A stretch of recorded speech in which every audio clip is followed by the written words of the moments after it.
Okay, let's go to my channel and share and then start.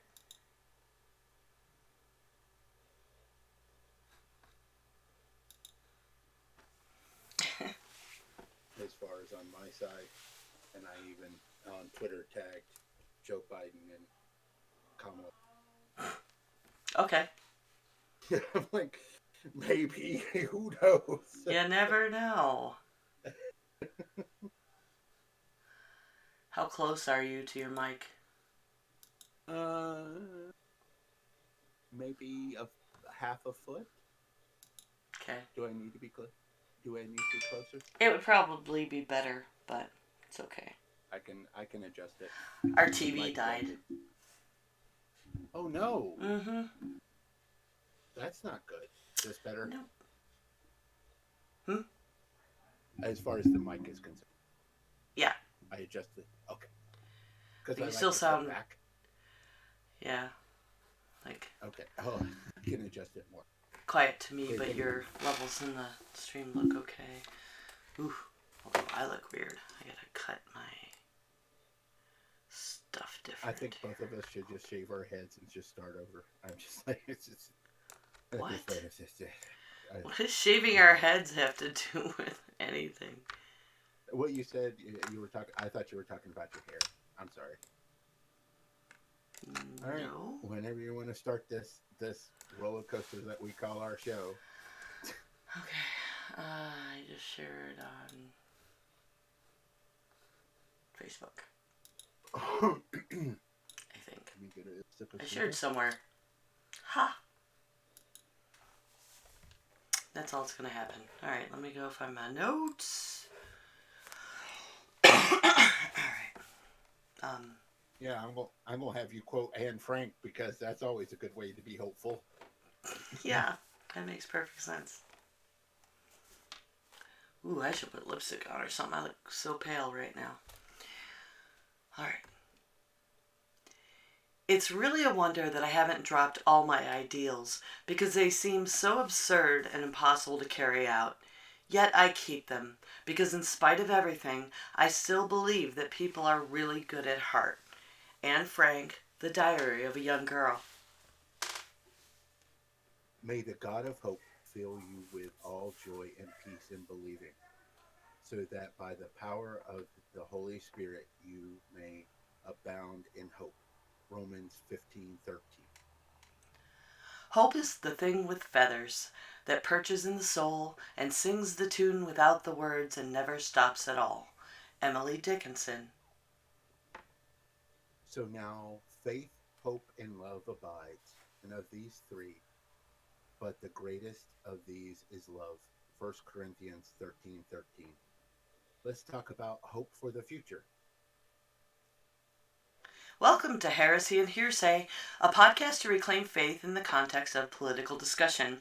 I'm September, and you can follow me on Twitch and Twitter at 9 of 12, and hear me on the Geek Grills podcast. Heresy and Hearsay has a Patreon site. You can find that at patreon.com/Heresy and Hearsay, where you can visit to help support us. Just $2 a month goes a long way to help us make this humble show. You can also contribute with bits in Twitch or subscribe for free if you have Amazon Prime. And with me, the man with the word about the word, Reverend Barney. Salutations, true believers. I'm Reverend Barney, and you can follow me on Twitter at SethRothII, and you can follow the show on YouTube, Facebook, Twitter, and any podcast catcher. Just look for Heresy and Hearsay. Please like, share, subscribe, and follow us. Also, give us a review. That has that helps others find us. We also have the new and improved website where you can find our past shows and listen to them, and where you can find bios about both of us on that, and that is www.heresyandhearsay.com. So we're going to talk about kind of our hopes and dreams about the Biden-Harris administration. But this just came over the wire. We actually get to do breaking news on our podcast, so this is kind of exciting. So the breaking news is that in the last 2 hours, the Supreme Court basically denied the GOP they had brought up a court case and it's went through this system, and they were trying to do an emergency injunction, or basically to try to reverse the vote count and everything for Pennsylvania, and the Supreme Court rejected that. And there has been no public dissent on that reversal, on that denial to listen to the case. It's not that they listened to the case and said, no, we're not doing it. They refused to listen to the case, which is basically, it goes back to the lower court for those that needed some clarification on how that works. But as last I saw, there had not been any public dissent as far as that's concerned. So that's been an interesting take, especially considering Trump put 3 people on the Supreme Court, and they basically said, no, we're not listening to this. So, and the no public dissent is very interesting as well. So, I wanted to break that news and say it's just been interesting that every day there seems to be another. We've recertified, we've recounted, and Trump still has lost this state. And I'm just like, it's like Christmas every day. It's that joke you made last week, and it just keeps happening every day. So I just thought we would open our show with that before we talked about the hopes, because it's actually breaking news, and we actually got to break some news on the show for once. So, what's Mm-hmm. your thoughts on this? Well, I was glad to see you threw it up here in the notes because I had come across it in my doom scrolling before the show. um, Mostly, my I have the other breaking news in North Carolina today being new shutdown measures and everybody having their fits about that, and yeah, and the posting the PA thing. I mean, no public dissent, but don't read the comments. Oh no, Because it's no, still never, never. cheating, lying, Yeah, Democrats, conspiracy. yeah, God, yeah. please stop. I mean, it was really sad. Yesterday was the safe harbor, and Congress was supposed to just acknowledge the damn certifications, and they didn't want to do that. So it was good that the court and the Supreme Court at that stood up for this. Yeah, so I just, I wanted to be, um, I wanted to bring that up and everything. And I know I've been trying to be less doom scrolly lately and be more positive and look at more positive stuff. And I just saw that and looking at some happier stuff, Mm-hmm. and everything else, and trying to be better. So I think that is, I think that's this And does you bring found me a safe certain, harbor on the safe harbor deadline, which is today. yeah. So that made me happy. So there is a certain amount of Schadenfreude, and I will admit I enjoy this quite a bit. Watching him lose on a daily basis, it's just like, ah, yeah, it's like this is Not so nice. everything's wrong in the world. Not, not everything's wrong. Not all Republicans are scum or whatever. Yeah, it's great. So yeah. Mm-hmm. But what we wanted to talk about today is we wanted to be hopeful as the new administration will start to come into office, and this is a time to reflect as the year ends, and we will probably do an end of year show.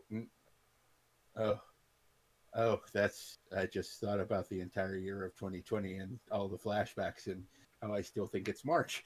Anyways, in a couple of weeks. But for right now, we're looking ahead. We're going to try to be hopeful, and we're going to try to see, what our hopes are for the Biden administration.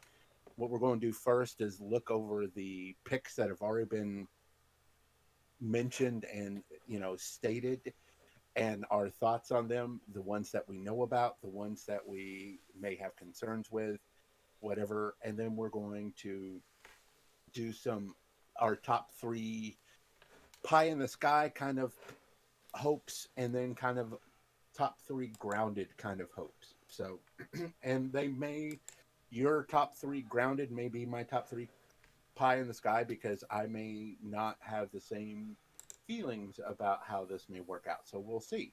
So because we didn't write them down. We're not revealing them until we actually discuss them. So I think this will be a fun little show.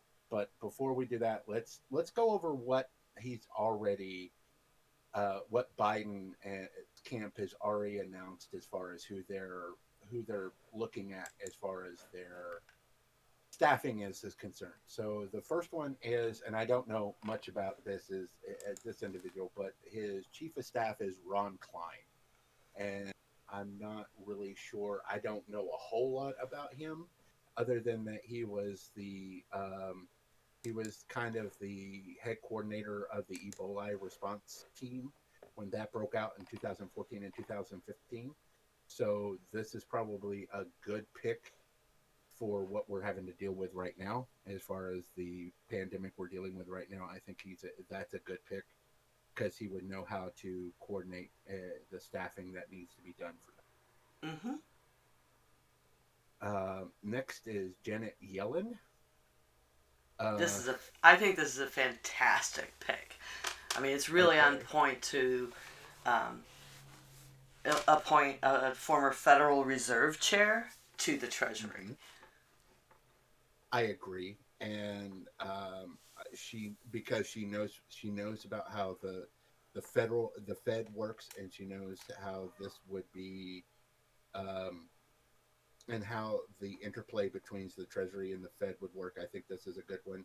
I saw Stephen Colbert kind of do a where now they needed a new musical, and it's called Yellen instead of Hamilton because she's the first woman to lead the Treasury. So that was funny, but she's very qualified, and she brings a lot of um, interesting dynamics to this. I don't think she Pardon me. is a controversial choice as far as everything is concerned.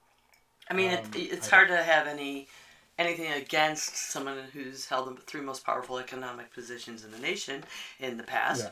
Yeah, The only complaining I could see happening is folks who are very hyper focused on the stock market instead of how the economy actually works. And I think she'll right, have a good knowledge to bring to this without, hiring somebody who's just a Wall Street uh, lackey. It, right. it would have been a terrible idea because that's not how you actually stimulate recovery. Like, it reacts to recovery or stimulus initiatives. So, Well, and the thing is that the stock market seems to be reacting fairly well to Biden's win, first off, and second off to Biden's picks. it's one way to I look don't at it, think yeah. that yeah I mean, it's how yeah I because want to see it, but excuse me, I have a little asthma. that Um, I am sorry about that. but there are Um, people. Well, I mean, Trump keeps trying to tell his followers it's all stuff he's doing causing that, which is so wearing he's not blinders. he's still not doing anything right now. So anyway, so there's been Like, nothing you're a going lame on. duck, So dude. You don't get credit for anything anymore. It's not how this works.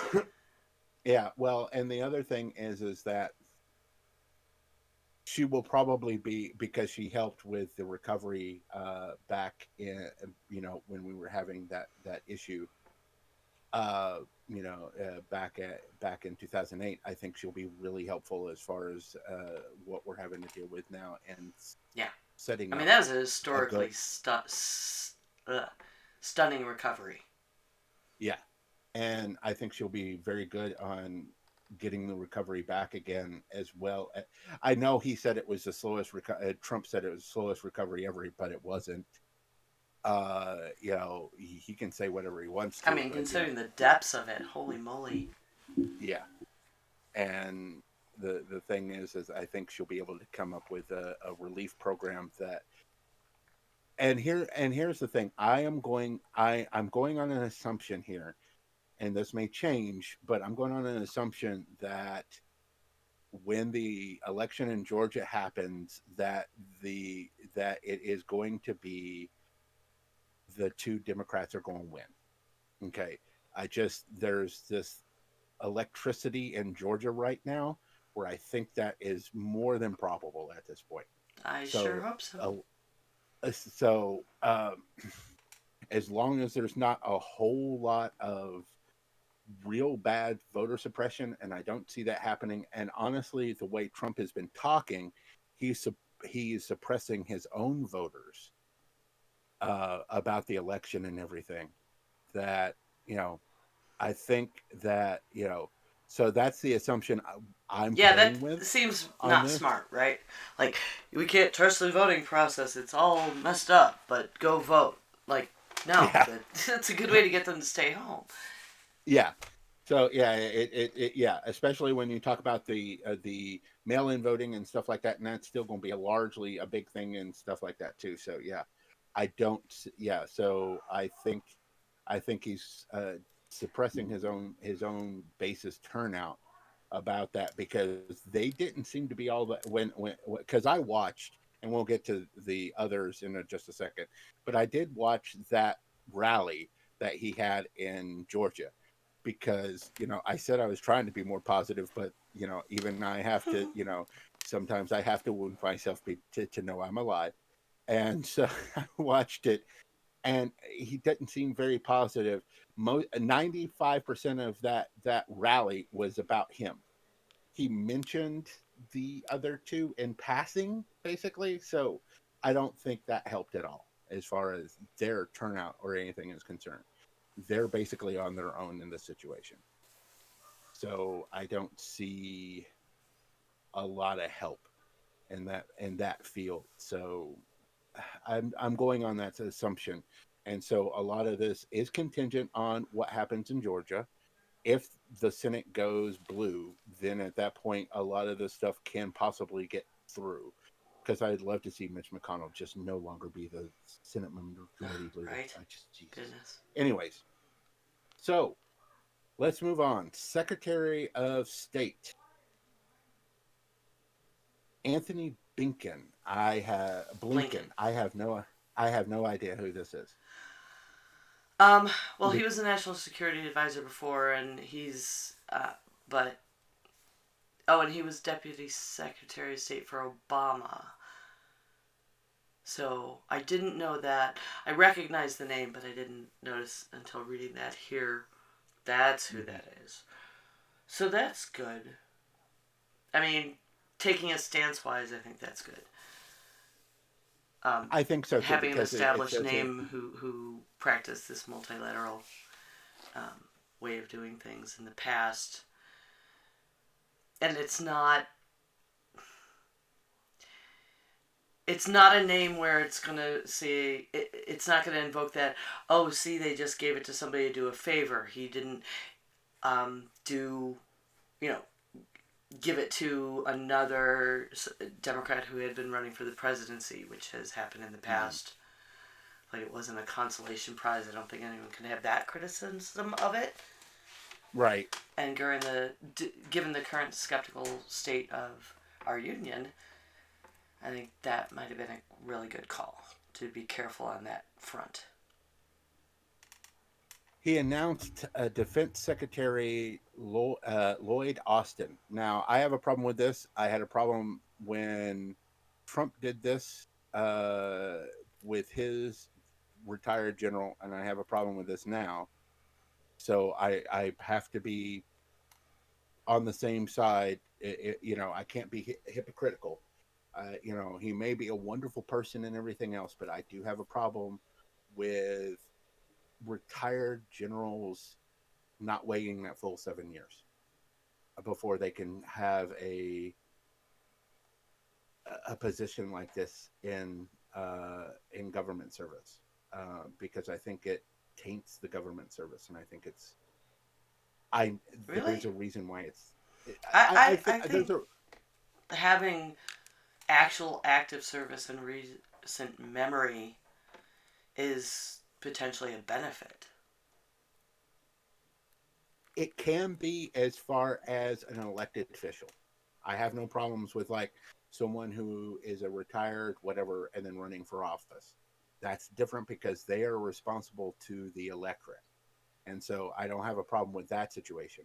But when it comes to like appointees, they're only responsible to the presidency, and that I have a little bit of a bigger issue with, Hmm. uh, especially considering the fact that he's also currently on the board of a you know He part has of the served on the board. yeah. So I just, I have a problem with former generals that are part of the military industrial complex being, then put back into positions of being defense secretaries or whatever. Because Hmm. I just have a problem with that. Yeah. It's I mean, I'd have more problem with him being on the board of a private industry than I would him having recently served, honestly. well, yeah, Because, it's a I mean, double if you're whammy for me. serving actively, you're technically under the president as commander in chief anyway. That's not as huge a shift as moving from the private sector. Like, I don't think you should be able to be in an elected office and then go start lobbying. To me, Right, it's more that kind of thing. Like, I don't want someone who has more recent business interests in right, defense going to serve in right, this kind of position. right. I mean, that's why I had the problem with Dick Cheney being vice president. Yeah, That was one of and we see what happened because he there. was, yeah, yeah. So that's where I think that's where this one's a little problematic for me. The defense secretary. Now, as far as this one is not a actual cabinet per se, but it's an important one. I think that needs to be created, and I think John Kerry is the perfect person for it. As far as it's a special presidential envoy for the climate. John Kerry was the Secretary of State under Obama, so he knows how to, for the lack of a better term, schmooze. So he knows how to talk to people about, how to work the diplomatic handshakes and stuff like that. And I think having someone who has that understanding, and this is about the environment and everything, and trying to get us back onto the Paris Accords and trying to get this all taken, all getting that, you know, back onto that kind of footing. I think John Kerry is an excellent choice for that. I'm not crazy about this choice. Okay.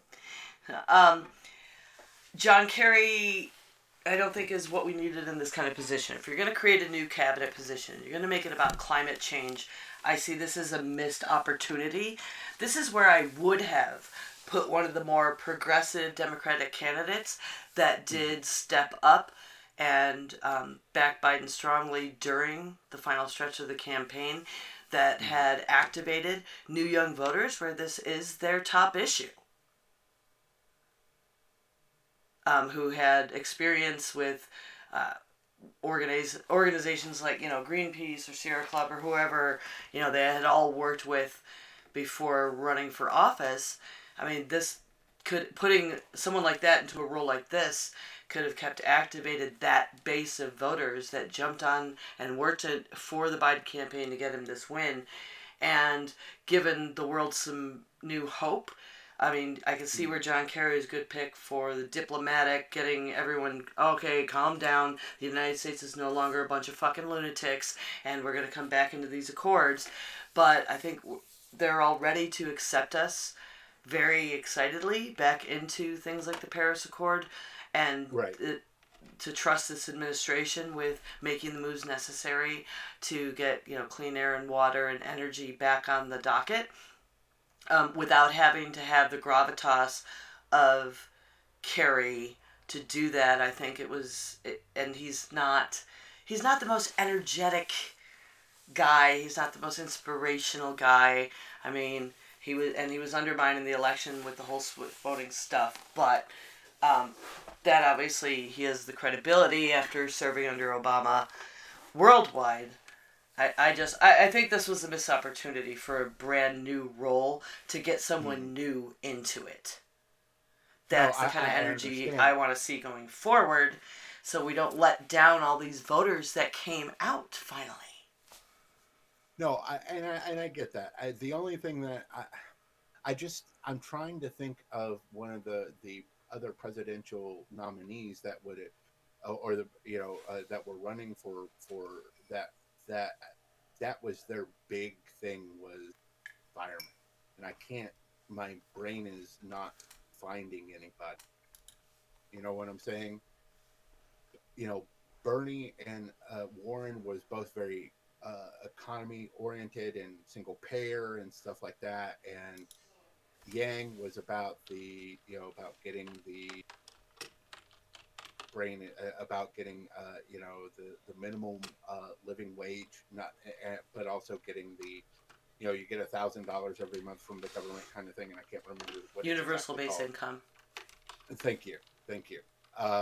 But I'm just drawing a blank as far as anybody who was just on top of the environment. I mean, they all spoke about it, but I don't think there was anybody that stood out as the environmental, candidate. Like in the past, there was always that one person that was the environmental candidate, and I think all of them kind of embraced it at once.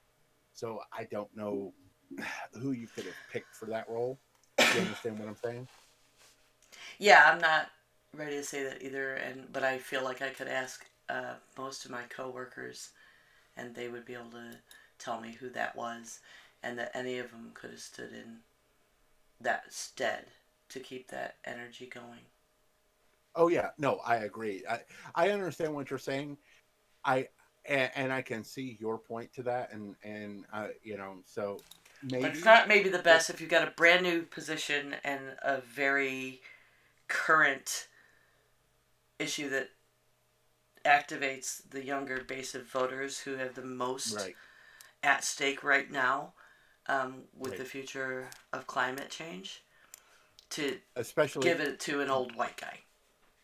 right, especially considering the fact that a lot of people, especially along a lot of the young voters and a lot of the progressives, really are looking for that Green New Deal situation. So I Yeah. see what you're saying.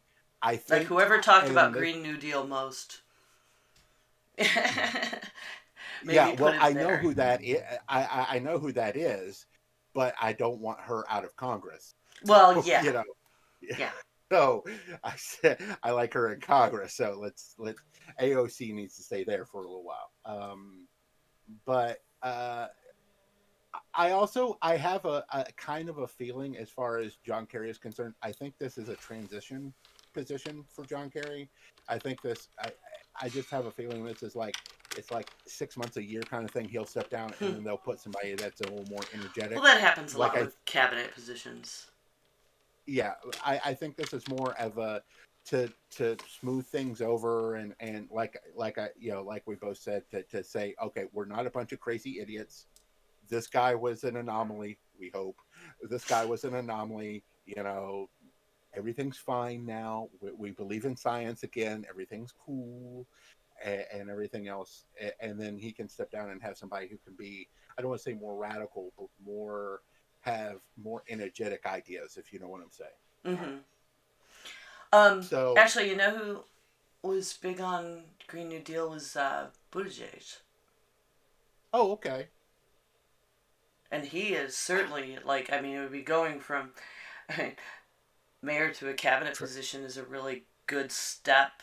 I mean, because he yeah, didn't obviously make it to the presidency, but I mean, he energized so much that we almost took freaking unexpected we took, states. yeah, well, we took Georgia, and he was, I watched them whenever they would interview him right before a debate, and he would be, for whatever reason, Fox News kept having him come on,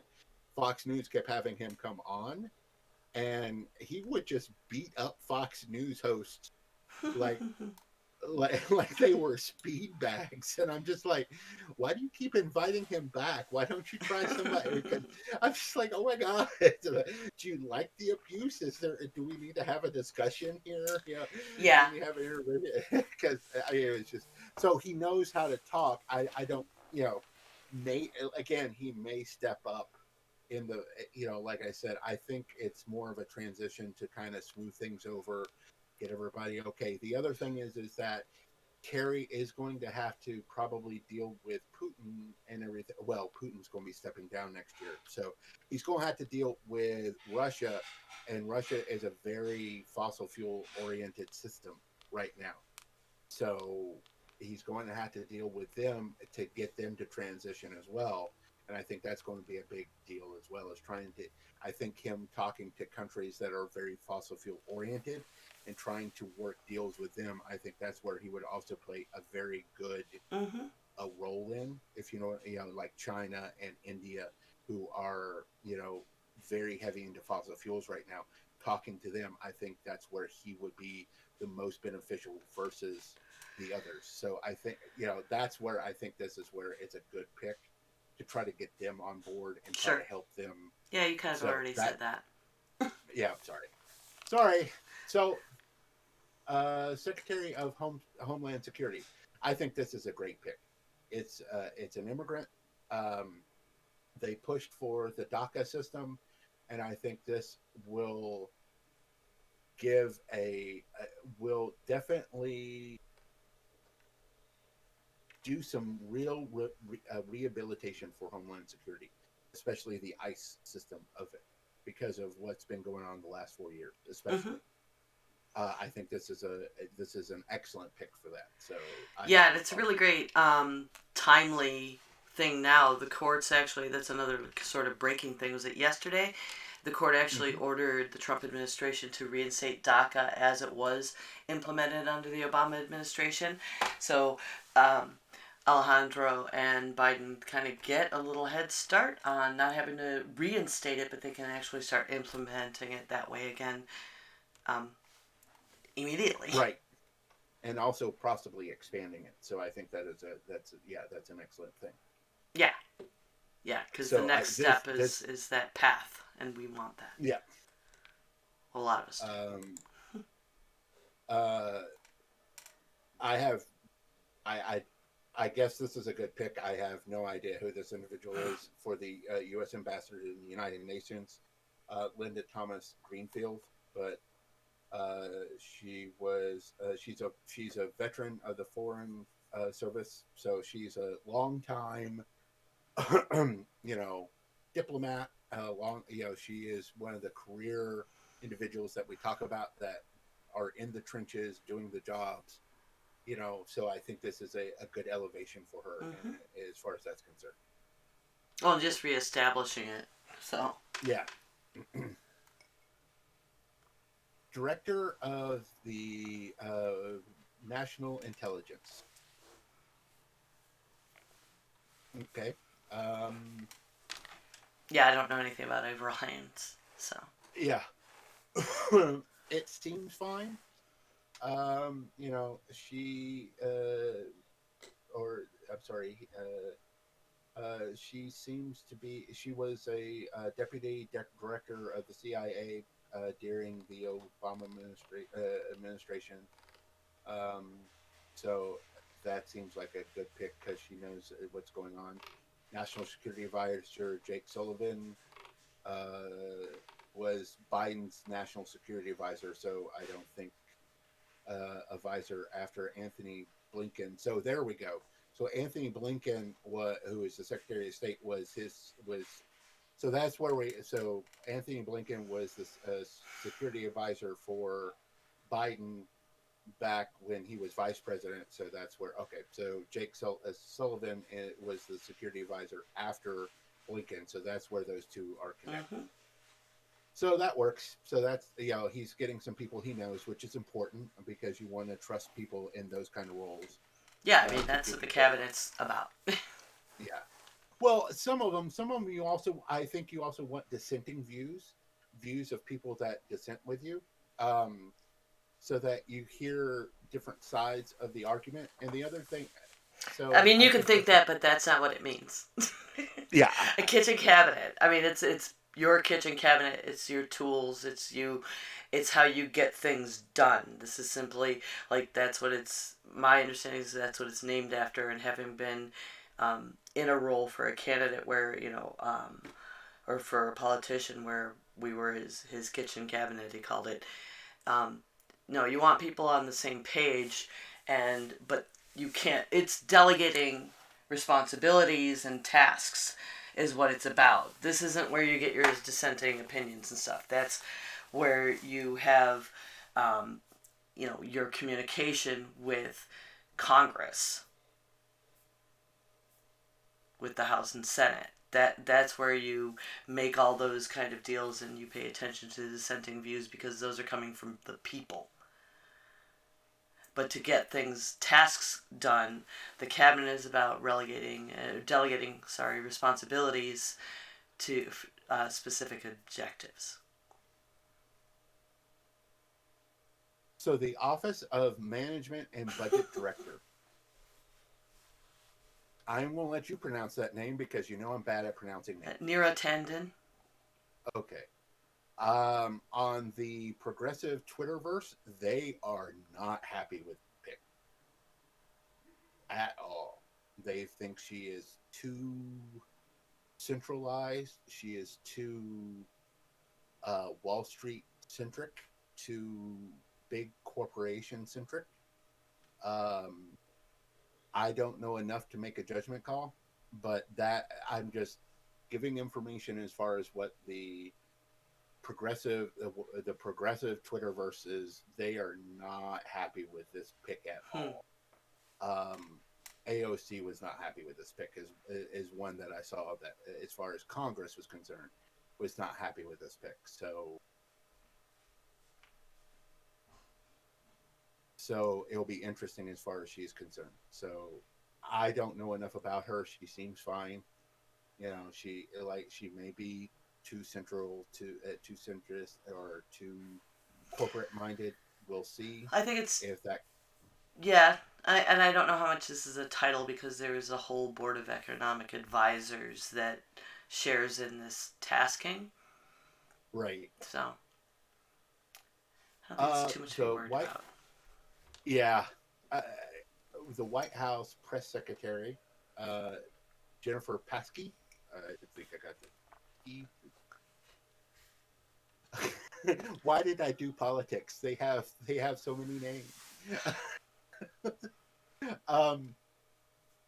It's basically an all-women's press corps or press team, my understanding, and I think this is a good pick overall to transition into another woman that will. Okay, look, I had my problems with every one of Trump's press secretaries.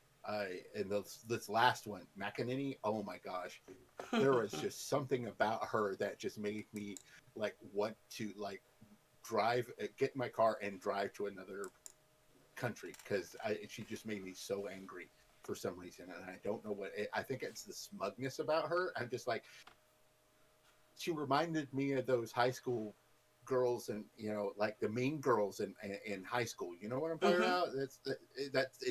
It just ate in my brain like that, and it's okay. So yeah, it's okay. So this I felt should have been Yang. I'll be honest, the top White House economic advisor.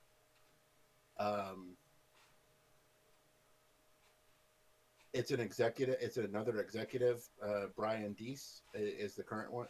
He's an executive for BlackRock. I don't even know what BlackRock is. I will Google it because I have no idea. So what's your problem with this? It's not a problem. I just like Yang better. I think Yang would have been a better choice.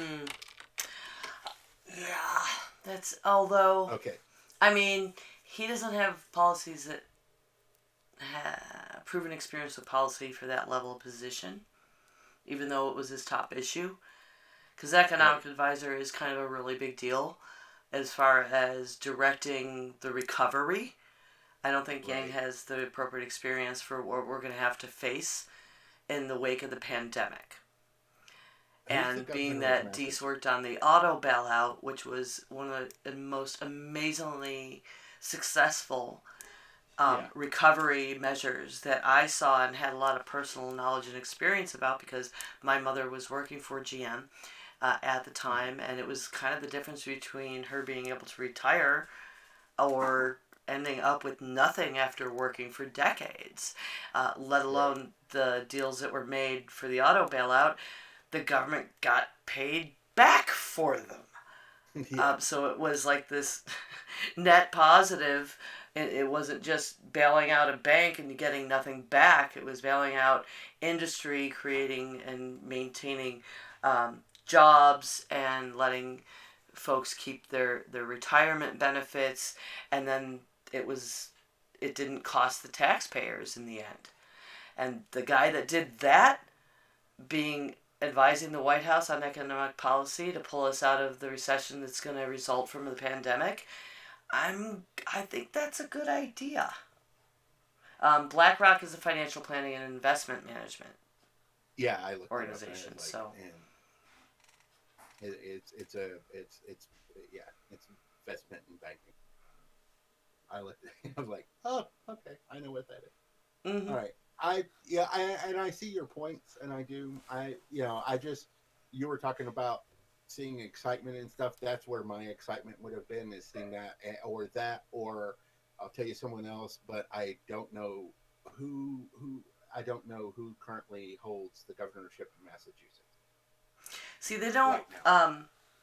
The thing with the cabinet positions, they help. They're not creating policy; they're enacting policy. Okay. And that's where with Yang, like, yeah, we a lot of us are more interested to see development of and enacting the policies he was interested in, but that's not would not be the role of an advisor in this respect. Like, we Right. got to get that stuff through Congress. Well, the other thing is that Warren would have been a great choice for this, Yes, but I don't know if it's a Republican that holds the governorship of Massachusetts right it is Charlie Baker. now. Okay, then no, then we there's always Bernie Sanders, but that would have. I like Bernie fine, but I don't think as an economic advisor. I think he would be better if he was the head of the Senate, House, and if we get the Senate. I think Mm-hmm. he would be better because that is what he is in position for.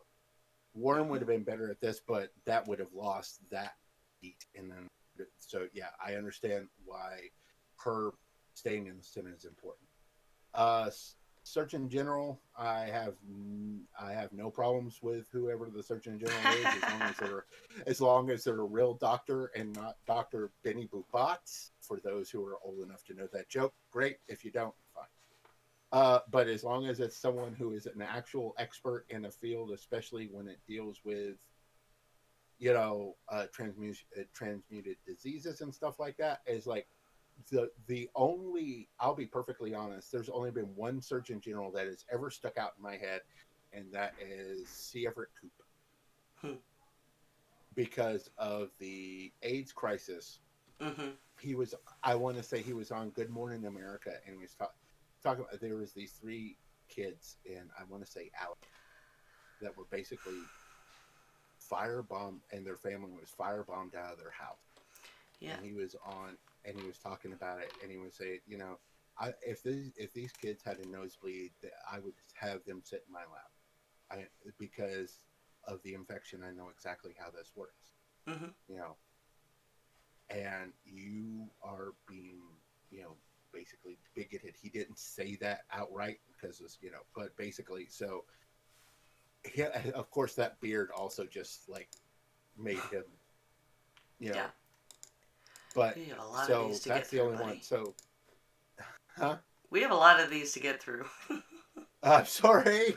I'm It's okay. working I as just fast don't as. think we're gonna get through our hopes and dreams here. Okay, all right. Hitting every So single we're one of these. all right. So let's. Okay. Center for Disease Control and Prevention director. That's fine. The rest of these, the only thing I wanted to touch on is chief medical advisor for COVID. They're going. He's keeping Fauci, which we knew was going to happen, because Fauci is probably the most well known and well trusted member of the federal government about this. So I think that's important. Yeah. Is there any that you see that Tom Vilsack? He's going agriculture. I know who Tom Vilsack That's is. interesting. He's been Yeah. And he's been he's around a been long the time. he's been the lead of the Department of Agriculture before. So I don't back in. the Obama administration. So that I remember that. So I see that again. So yeah, I don't really see anything else that slaps me in my face. Okie doke. As okay, so I apologize. I know I said wow. Well, I didn't realize how late it was. Wow. Okay. Okay. All right. So let's go with our I pie do in want the to sky. mention a couple of firsts in here that I think are great. Like, Okay. um, Marcia Fudge had lobbied Biden to become the first nation's first black Secretary of Agriculture. Um, Okay. and James Clyburn wanted Biden to name more black people, and so there was a big issue there. So it's kind of funny that it was just like, all right, we're getting diverse, but we need to stop looking at certain agencies and people like me and just putting a black person in labor or HUD, which Yeah. is harsh.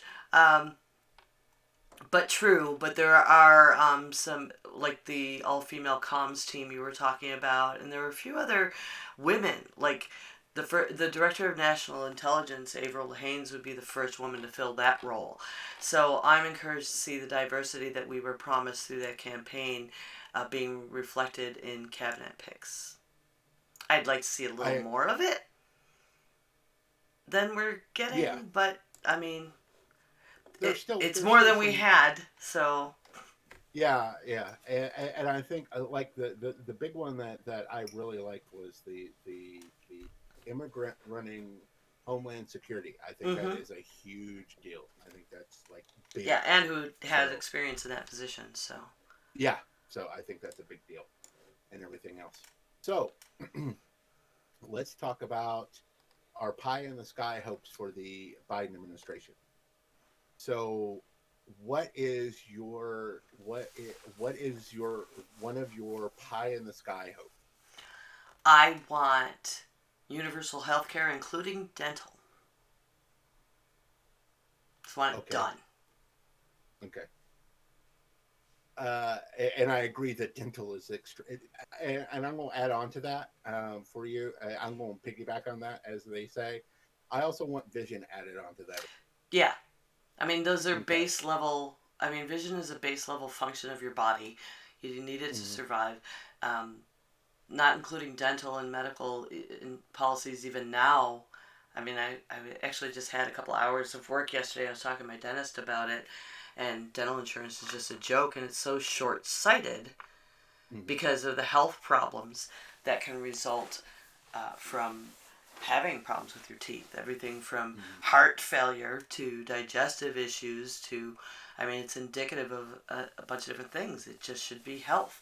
And yeah, vision too. No brainer. That should all be included in some kind of universal health care that people, and not just affordable, but you can just go and Right. not be broke. There is no reason with our tax base as it is in this country we could already be just taking care of people if we stop behaving like, oh, I got mine about it.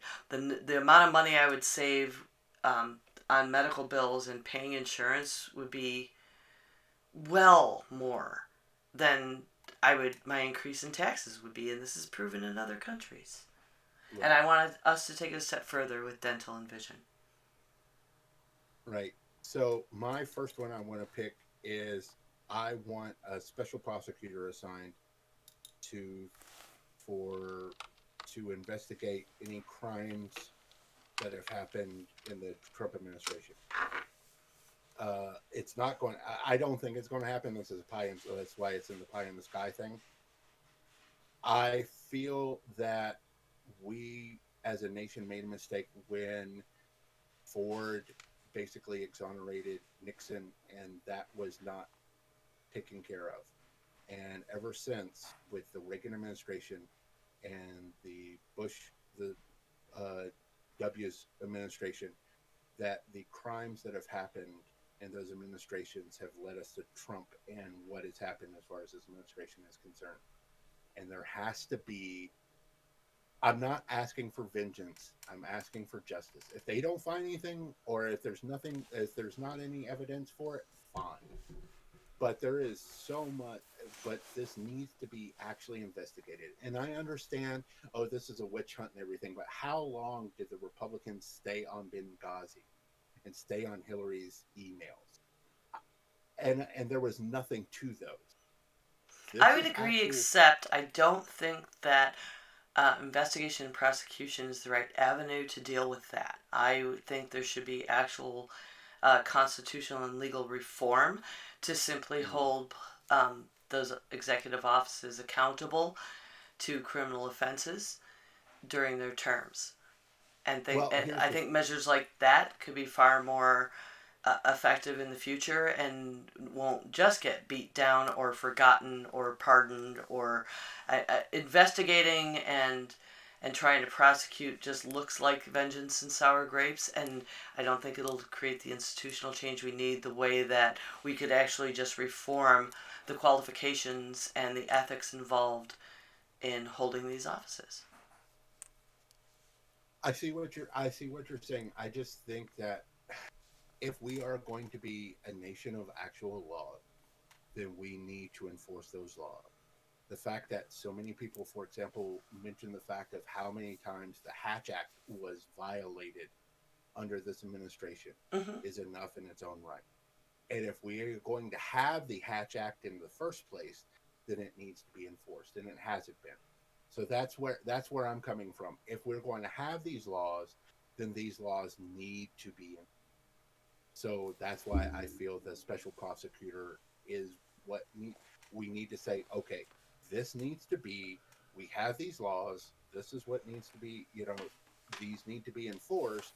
So in the future, another president can't try to do this or even go a step further, Right. because that's always so. And But that's on making them either side. prosecutable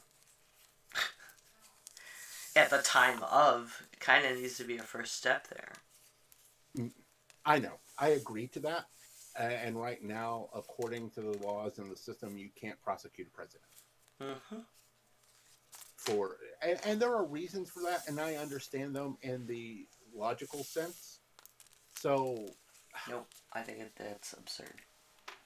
okay, I think that's an outright above the law, and that shouldn't be a thing.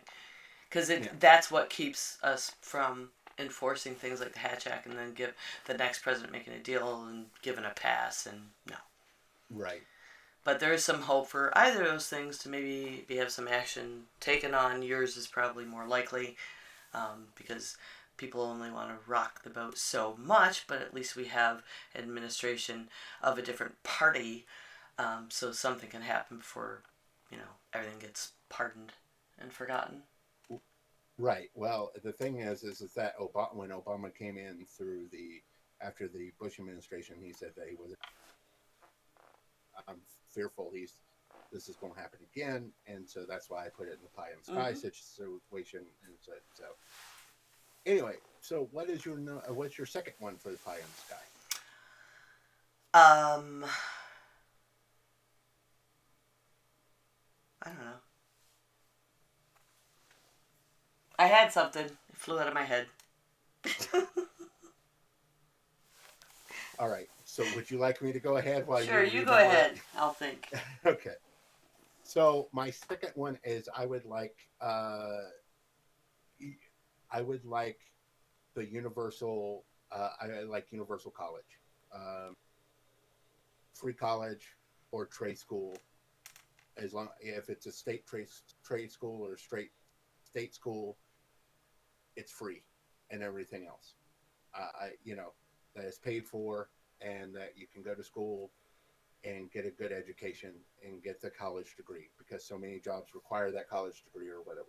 I think that is a there are many countries that offer that now, and I go a step further and say that we need to fundamentally reform our educational system from the ground up, and somehow federalize.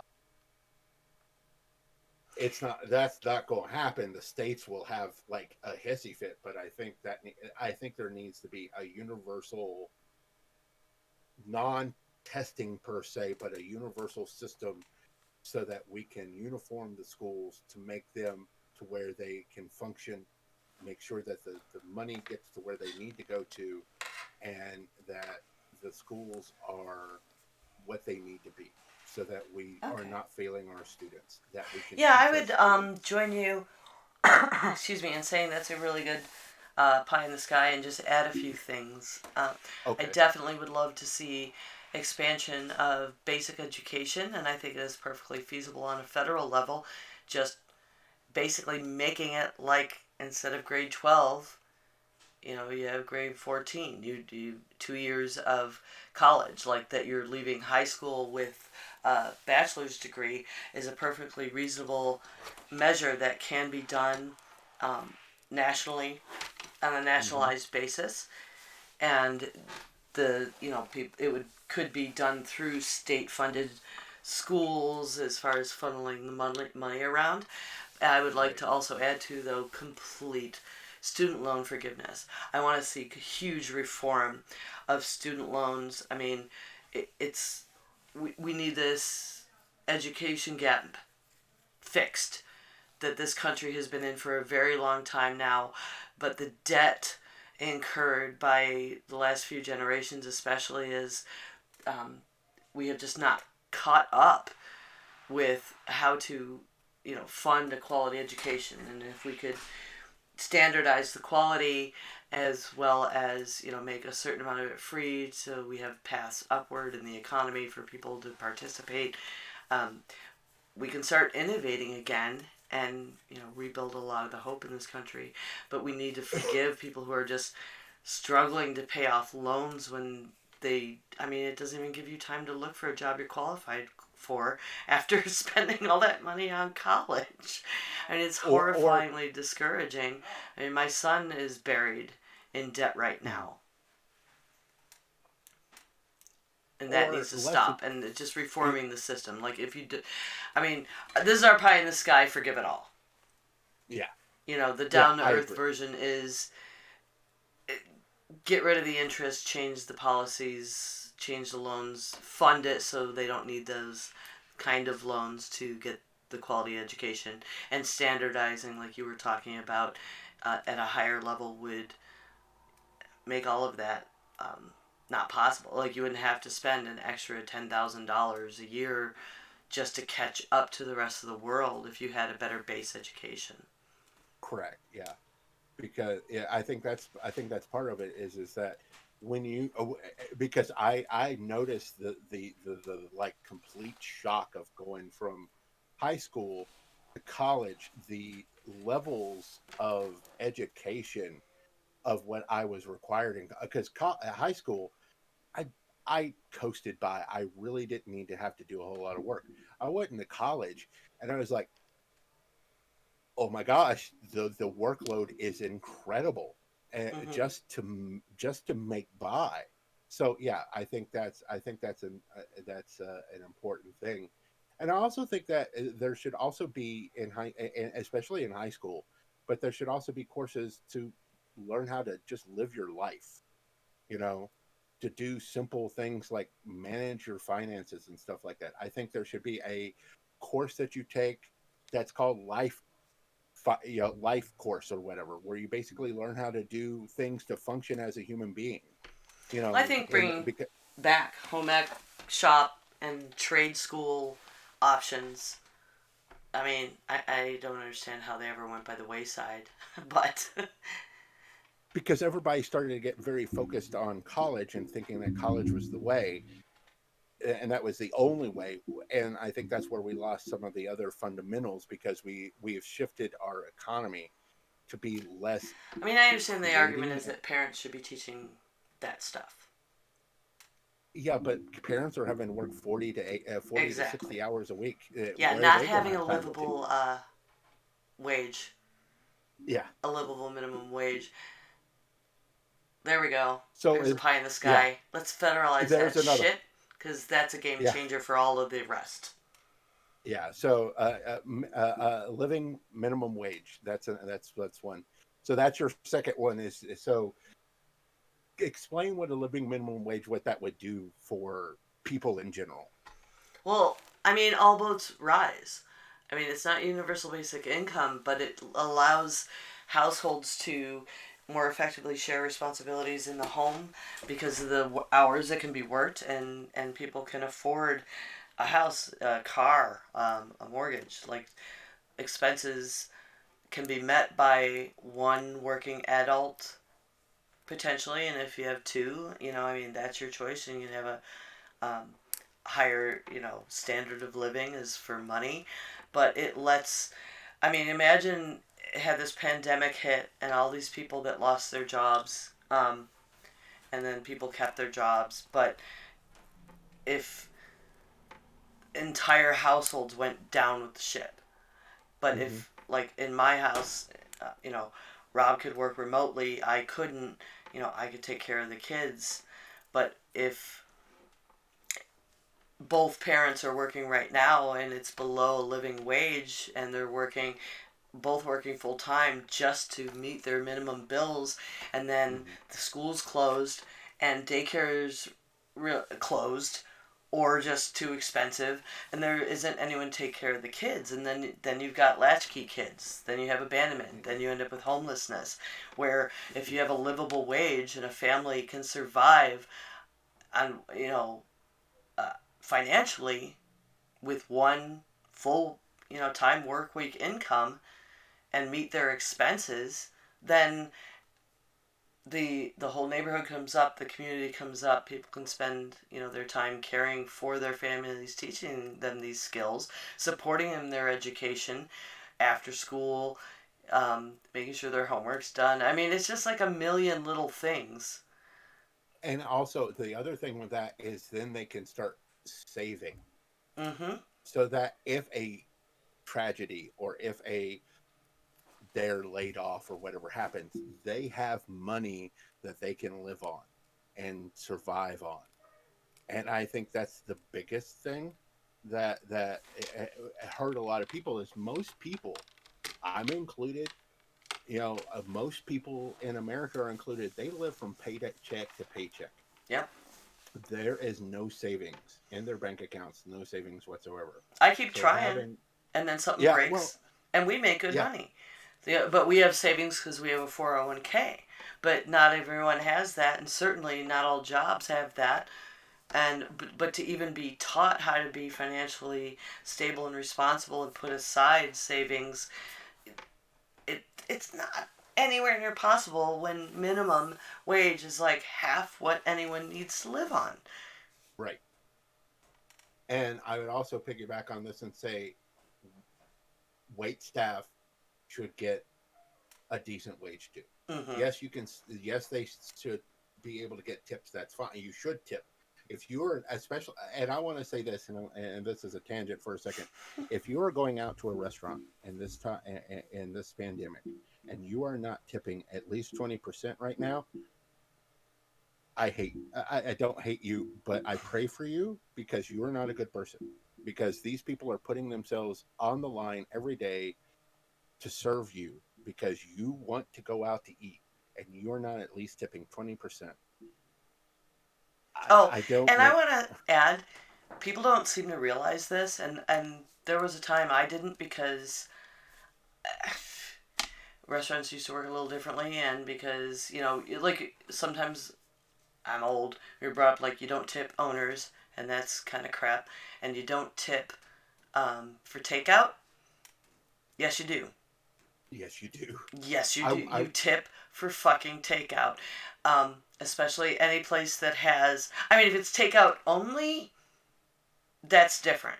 But if you're getting takeout from all of these restaurants that can only work at half capacity and half of their hours right now, and they're had to cut their staffs back, and those people are in there, and they don't have just a person who gets paid a decent wage so that they can prepare and put together and pack up with all your special shit and put all the extra hand sanitizing stuff they're giving you and your forks and knives in a bag, ringing you out, bringing it to your car, or handing it to you, however it's happening.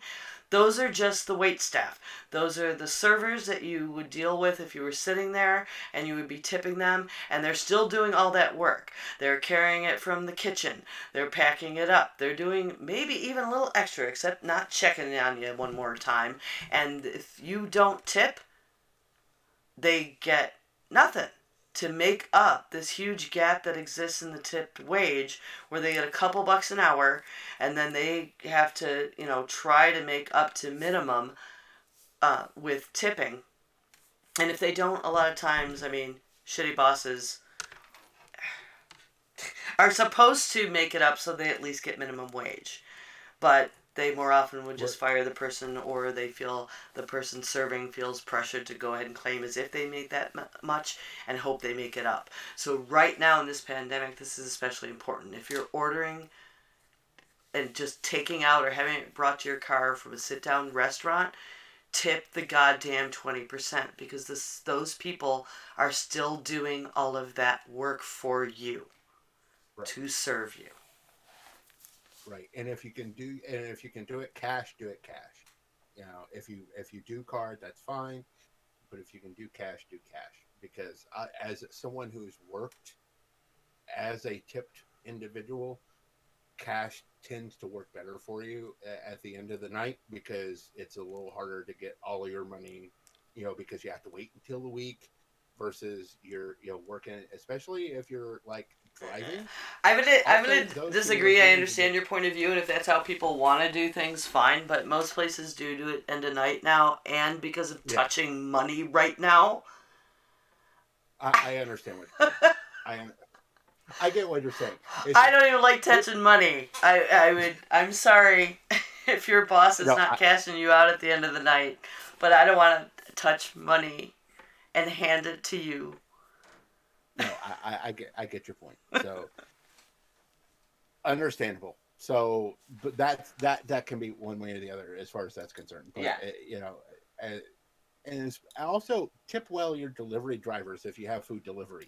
Mm-hmm. It's one of the things that I, when I have delivery, if I can't tip at least 20%, I don't have delivery done. And it used to drive me absolutely nuts. I I delivered pizza to this one place, and this place was a nice place, and the and it was like, this is a story, but it was like $14.97 or $14.98 or something like that. It was like a couple of cents off. So the guy hands me $15 and it's like, you can keep the change. Out of a $14.90, he was giving me 3 cents. It's like, oh no! I went in my pocket and I got 3 pennies out, and as obviously you need this more than I do. And it's like I left, and it's like when I got back to the store, the manager said, "Your delivery just called. He said that you were rude." It's like, yeah, he gave me a 3-cent tip. Yeah, I'm not going to be kind to that situation. He said, "Keep the change." When he gave me $15, he's like, oh, okay. And he marked it does not tip on the guy's thing, just so that we knew. Yeah, I gotta say, tipping also does benefit your service, in my experience. I think I am known. I think Rob and I are pretty well known as being good tippers. Like, a lot of these people in the service industry are our friends, mm-hmm. but I'm not sure where some of them started. Well, like, is it really my friend, or we're just really good tippers? Takes a couple years to separate. Yeah. All right, so my third pie in the sky one is the Green New Deal. I want the Green New Deal. I want us to come as safely and as quickly as possible off of fossil fuels and into a modern age. I think it'll innovate. I think it'll get us back to making things again in this nation. I think it'll be good for the industrial side. I think we can get people out of these coal mines that they're so wanting to stay, because this is the only job they know.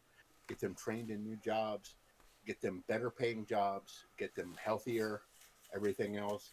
and get us, making solar panels, making windmills, all this kind of, making electric cars, get us off of fossil fuels. Mm-hmm. And I'm going to say something that's going to be a little controversial. I'm okay with us also as a transition period of being okay with nuclear fuel, because 95% of nuclear fuel is safe. We've Mm-hmm. had two bad meltdowns, and that's been it over all of the nuclear things. There's a nuclear power plant close to your house and mine. Yeah. And I have two within a striking distance of me that, if they go really nuclear, could really mess up my day. Um, and they've been there for decades. So I think Oh yeah, I that have is to like sign a thing so my kids can have iodine pills at school. So, yeah.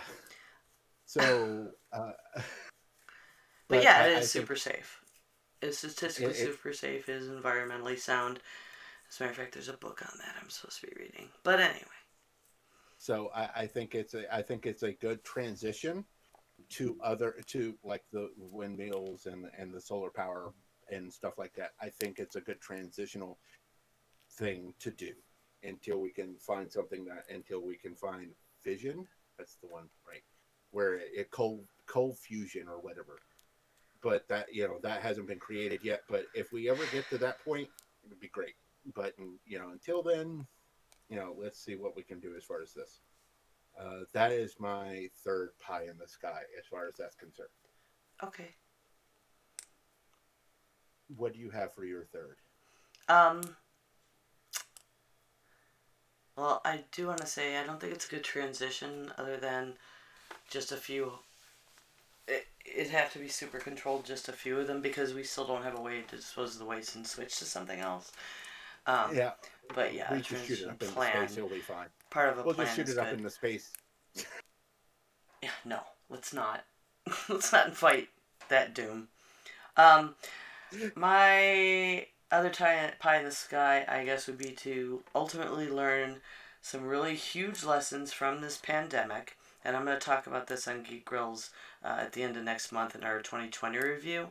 But I would Right. like to have some serious review of employment in the time of COVID, working from home, the Mm-hmm. infrastructure to be supported to continue the folks that it turned out, oh, they can work from home. The businesses just didn't want to let that happen or support Mm-hmm. those workers, to make that worker support normal, and then get the findings shoved straight into the Americans with Disabilities Act, so Right. that we can employ folks who could not otherwise work and give them the opportunities to do other than, live on disability, or get by on Social Security. I know people who are, too disabled to work, who've ended up homeless, who are perfectly Mm-hmm. capable of working from a computer at home. I could include myself in it, and but you don't have the kind of protections that we do for a lot of equal Mm-hmm. opportunity employment. So yeah, Mm-hmm. put it in the ADA, put it in the Equal Opportunities Act, and just open up that avenue for Americans with disabilities. That's a nice transition to our down the earth things. I think that's going to happen on the down the earth side. I think that's going to be my number one. Is I think that transition will happen. I think we'll learn from this, I and I think think forced that, parts will, but if we don't put it in legislation, yeah, corporations will creep back in with their own interests. It needs to be federal protection, yeah, federally protected as soon as it's, you know, starts to become the norm, in my opinion. And yeah. I don't know if anyone will do it. That's why it seems pie in the sky to me. I understand. I think that'd be something that I think we can pressure, and I think would be fairly easy to get done, as long as we can, put it into certain. I think we could get it done. That's why I'm thinking that would be more of a down to earth thing. I think that would be one of the things I think that would be Oh, possible. look at that! You're way more optimistic than I am. Yeah. Well, here's the thing. I think there will be some lessons learned from this, and I think two lessons are going to be learned from this. One is that uh, we can definitely, with the right infrastructure, have a lot more people working from home. and especially, and that will expand the job market for those individuals who may not be able to do that, just like you said with the ADA and stuff like that. Mm-hmm. Two, and this may be a bit more pie in the sky, but I also think I think that there is going to be a lot of talk about internet infrastructure and how it should be more regulated and be under federal control after this, and seeing how much it was actually needed and how people actually rely on it for just the day-to-day living. I Oh, think there's treating going it to be like a a lot. utility. Yeah, that's been talked about forever. And We'll see. yeah, I think this is going to be definitely, but I think this pandemic has exposed that a lot more than in the past. So I think there's those two lessons are going to be looked at very strongly. As long as it can be done in the first year, once the vaccine and stuff starts going through and stuff, and people start getting their lives back to normal and things start progressing, after the first year of things being back to normal, you lose that opportunity. But if that iron is hot then in that first year, and you've got control of the Congress and Senate, I think there'll be some changes on both of those. Seeing internet as more of a utility, and Okay. seeing that. I'm not going to So crush your optimism. Like, I just truly think the I corporate understand what you're opposition saying. is so strong. I understand what you're saying. All right. So what is your first down to earth? I don't know. I think we ended up covering down to earth while talking about the pie in the sky, like what were the Yeah. paths to the things we wanted. Um, I did with the, um, I guess I would just add it to my other points. So instead of, Mm-hmm. universal health care, I'd like to see the Affordable Care Act expanded to include dental and vision and close the donut hole. Right. Um, as an alternative for complete student loan forgiveness, at least to uh, continue to just seize the interest on it and reform the way, like um, the amounts those loans can be in, if nothing else, along with education.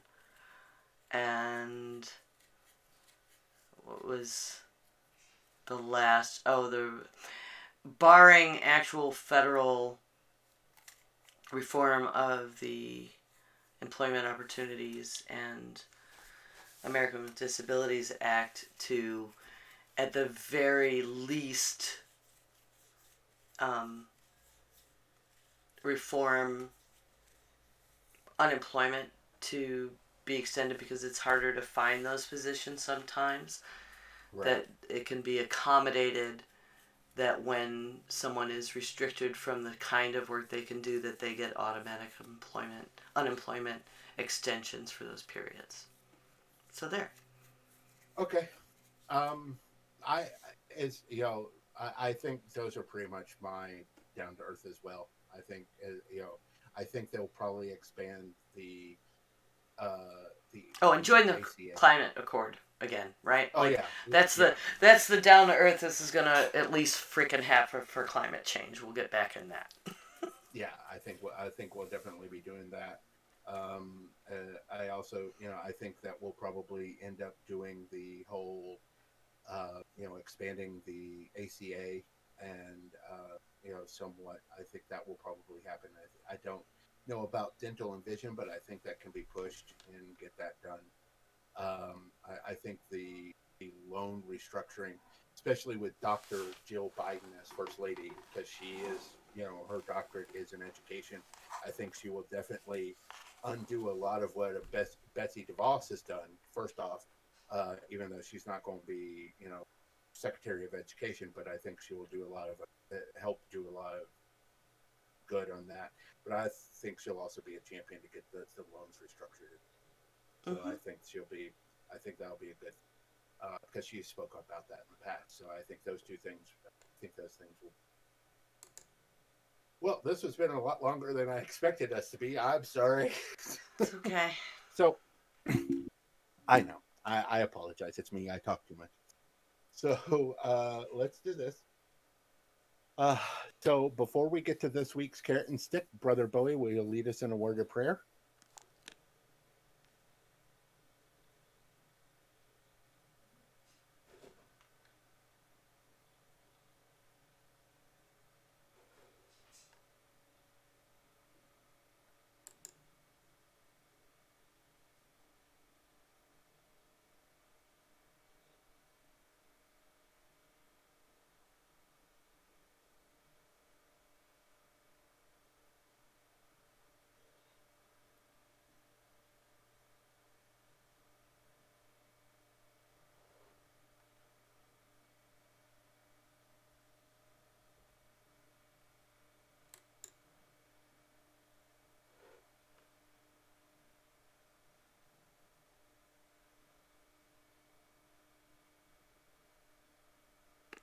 Okay, that's not playing through anyway, so.